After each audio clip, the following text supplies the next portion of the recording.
تقبل الله منا ومنكم القيام والصيام من هنا من منطقة زيامة مصرية شرق الجزائر.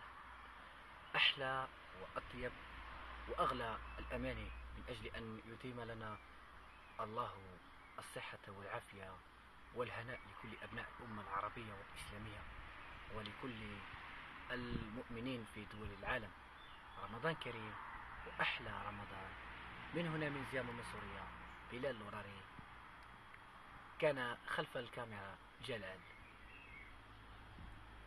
وشهر رمضان الذي أنزلناه هدى وبينات من الهدى والفرقان هو شهر الصيام والعبادة وشهر التوبة والغفران.